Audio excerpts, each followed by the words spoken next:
Do do do do do do do do do do do do do. Extras. The old man, MacNeil, actually had a whole bunch of stories, if anyone would listen, and the party was all ears. Long ago, I used to be quite a fighting man. Oh, not the sort they sing songs about, mind you. But I saw plenty of action, maybe more than I wanted to at times, but if I hadn't, I wouldn't have so many stories, would I? I started out as a peace officer at Larwick, but you know how it was there. We'd spend a little time looking for honest-to-goodness KT spies, and all the rest trying to suppress the riots and lynch mobs from all the witch hunts. That's figurative witch hunts. I should really specify that since, magic. For all I know, most of the spying accusations were started by real traitors to divert attention from themselves. There was this one time I was tracking a cat burglar who wore red robes with this big get-up over his head, a fish mask, and a false wooden shape holding up his hood to make it look like he was a KT. Everybody else in all of Bankton was trying to avoid looking like a KT spy, and this fellow was masquerading as one openly. It mostly worked, too. Enough people thought it was one of them damn fish monks. They would brown their boxers if they heard a rattle in the night, and half the officers were afraid to even look for it. Of course, anyone with sense knew they don't send monitors to steal the savings under your bed. Then one night, when I thought my lead was going to pay off, I staked out his next target, and he never showed. In the morning, he was found dead in his home, with that fish head rig splintered beside him. His chest was caved in, and whatever did it left behind a deep handprint with a bony webbed fingers. They say monitors don't stand for being imitated, and I reckon it's true. Rumor is, they even kill other KTs who impersonate the warrior monks. Then he told them the story I used in episode 4, and then, as it gets late and it's time to turn in, your guest is sounding tired, but he starts telling one last story. It takes all of 5 seconds to realize you've heard this one before. It's a part of the legend of Smith. This particular part is probably the most commonly told tale on this continent, but he seems determined to retell it again tonight. You can see the legend of Smith here. I put it on its own to try and do it justice. I'll just wait while you go do that. Greetings, welcome back. When I wrote The Legend of Smith, I put a very deliberate effort into making it feel like it is part of an oral tradition, passed down for more than 1,000 years. Elements like the repetition are simultaneously rhetorical, trying to get the audience into it, and yet they also make it easier to remember. It's the sort of thing that you only need to hear 2 or 3 times to be able to retell it yourself and hit all the important notes. I'm sure someone out there is asking, what's up with the image of Smith? Couple things.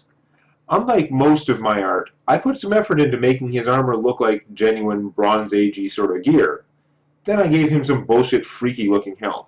Here's the thing about the Smith. In actuality, he rarely wore a helm. He was a larger-than-life hero. The only place I showed him where he actually would have worn the helm was when he fought the dragon, and even then, as he lay dying afterwards, his friends would have torn off the helmet to see if he was okay. My problem in depicting him visually is I can't show his face, because I don't know his skin color. And it's not that I'm too lazy or conflicted to choose a skin color for him. It's actually important to history's perception of the Smith that we don't know what he looked like. That he is sort of this everyman figure, despite being way beyond any man. The 3 brother nations are very ethnically mixed. King Edward von Smith of Vistria is part black. King Hando van Smith, the ruler in exile of Varandi, is also of mixed heritage, but he comes mainly from South Varandi stock, an ethnic group analogous to what we rather ignorantly call Asian, despite the fact that Asia has tons of distinct ethnic groups. Anyway, the 2 kings are both considered direct descendants of the Smith for all that means after 1,000+ years. And that's the thing. Everybody, no matter what they look like, tends to picture the Smith looking a lot like they do. Anyway, last thing before I move on. Who the hell was the mysterious woodsman? In most versions of the story, he has no name. There is another tale which suggests that near the end, not long before confronting the dragon who would mortally wound him, Smith met and sparred with the woodsman a second time. When he did, he put aside the fancy sword he had crafted later in his career, reverting to the original sword, the same bronze blade he used in their first duel. And they say that in this second trial, it was Smith who won. And though in most versions the woodsman has no name, some storytellers call him Cord. So, when I planned the orc encounter, I couldn't predict what the PCs would actually do, but I knew full well there was a good chance that Little One would leap at the chance for a duel. And probably die.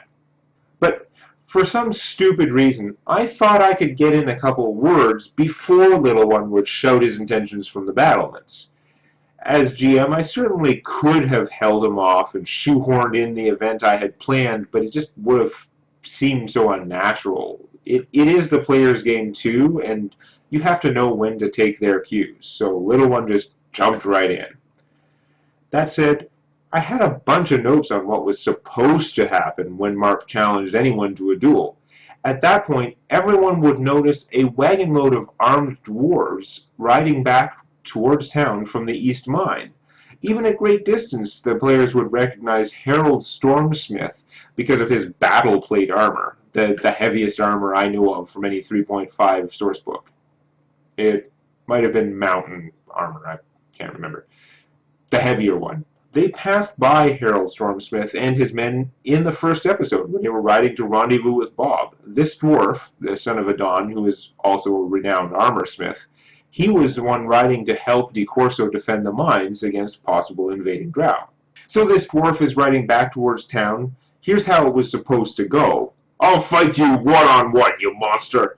A duel to first blood!" First blood? If we's fighting for less than keeps, you gotta put somewhat on the line. If I win, I get your little hammer. But if you win, I'll give you my sword, free and clear. He holds up his sword. You're too far to get a really good view, but it's either a bastard sword or a full two-hander, with a bluish tinge to the blade, and as he holds it up, electricity sparks around it. And Harold's like, "My hammer?" His hammer was made of adamantine. It's worth like a ton of money. "You afraid, Tin Man? If you're ready, then come at me any time." So they face off, standing about 15 feet apart, but though they adopt their fighting stances, shifting weight back and forth, taking a step this way or that, watching the opponent react, neither of them wants to make the first move. The orc on the horse has his mount slowly back away to avoid getting caught up in the tense standoff. "So how do you plan to move in all that ironwork? Unless you're coming at me from slightly uphill, you could roll at me." "This is mountain armor, forged by my father, Don Stormsmith. It could stop an insect?" "Bet it couldn't." "What? No armor can stop fly bites." "When an insect bites me, it dies. You look like an insect to me. Like some kind of beetle. Except beetles don't bite." "If you want this hammer, I'm gonna give it to you so hard." "Beetles don't bite because they're slow. The little fly, he gets through because he can move. He can move because he ain't wearing 300 pounds of armor. Does that thing even have joints?" "You can't see the joints because they're shielded. There's no weak point." "The weak point isn't on the outside." They both hold still for a moment more, and then Harold charges the orc with his hammer. Marp's blade whips across, and Harold falters, allowing the much larger fighter to step out of the way. "You're tougher than I thought, Beetle. I never thought you'd survive first blood. Drop the hammer and go." The dwarf turns to face him again, and he's wearing full helm, plus they're too far away to see anything anyway, but you can just imagine the death gaze Harold must be giving him. Marp continues, "We fought. I won. Duel was the first blood, and you lived. That means I'm not killing you. Till the next time we fight. Unless you want to double down, that is. And Harold drops his weapon and begins to hobble away. Mark picks up the hammer off the ground, and he's like, "Hey, you can have this." Mark pulls off the spare greatsword strapped to his back and tosses it over to land in the dust a few meters past the dwarf. "In case you want to go again." Harold continues on towards the cart. A couple of dwarfs hop down and help him and his 300 pounds of armor up. One of them grabs the spare sword too, then gets back on the cart, and the driver whips the horses, and they head back to the mine. The stare-down I described at the start of the duel comes from an option in the Tome of Battle, aka Book of Nine Swords. Basically, before initiative is rolled, you can choose to make an opposed intimidate check, and they can choose to ignore your challenge, which gives you a brief morale bonus, or they can rise to your challenge, and whoever wins the intimidate check gets an advantage for the entire battle. Now, intimidate is normally based on charisma, making this a really weird thing for most warriors, although arguably it's a balancing factor for the dashing rogue type or the noble warrior. One thing in my campaign, I think I borrowed it from the previous GM, is that we let you use either charisma or strength to intimidate, assuming that feats of strength or just posturing with your Herculean physical build can also intimidate people, though I throw in that the two types of intimidate can have a different effect on the same target. Most potential targets gain a bonus, sometimes a huge bonus, against one type or the other. After all, some individuals are utterly unfazed by the threat of physical violence, while others can only be intimidated by a show of brute force. In this case, it was Little One who chose to initiate the challenge, and of course Mark tried to meet his gaze. At the time, the player had a feat called Unnerving Calm, which allowed him to use a concentration check instead of an intimidate check on his side, which was much more beneficial, and get a +4 bonus against his opponent's intimidate in such a duel of wills. So despite Mark's pretty high strength-based intimidate, Little One succeeded, as you saw. I said Little One had Unnerving Calm at the time, because he doesn't have that feat anymore. I have a policy that when you gain a level, you can choose to substitute out or respec one character option, something like a feat or 4 or 5 points worth of a skill. You still need to meet all the prerequisites. So for example, if you are changing the feat you took at 3rd level, you can only take one which you could also have taken at 3rd level. But I find that players are much happier when they're not stuck with any mistakes they make forever. And one change like this per level means they don't change so fast that they suddenly seem like a whole different person. Honestly, 4th edition had so many good ideas that I can't really pinpoint why it failed, other than the perception, fair or unfair, that characters were homogenized and boiled down to video game sprites. Along with minions, another idea I borrowed from 4th is the incredibly simple concept 4th Ed uses for describing how hurt creatures are. Not being a video game, D&D doesn't have hit point bars to judge how well you are doing against an enemy.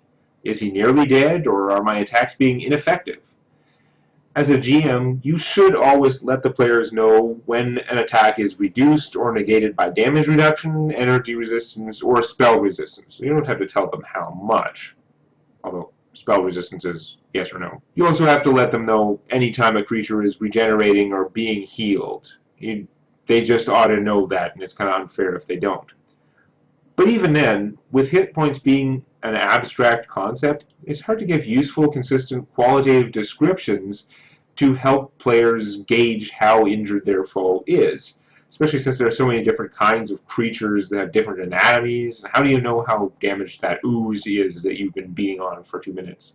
In 4th Ed, they have a super simple concept. When a creature is below half, they're considered bloodied. Bloodied is just the name that they give to the state of having less than half your hit points left. It gives everyone just slightly more quantitative information, but in a way which still feels fairly qualitative. So in my game, I still try to describe how injured things are, but my players also know where their enemy is on this continuum. Uninjured, bloodied, near death, unconscious, or deaded. It helps them know where they stand. Well, that's it for this episode of Extras. If you have any questions or comments, you can post it on the forums or leave a comment below. And don't forget to subscribe on Twitter and Facebook.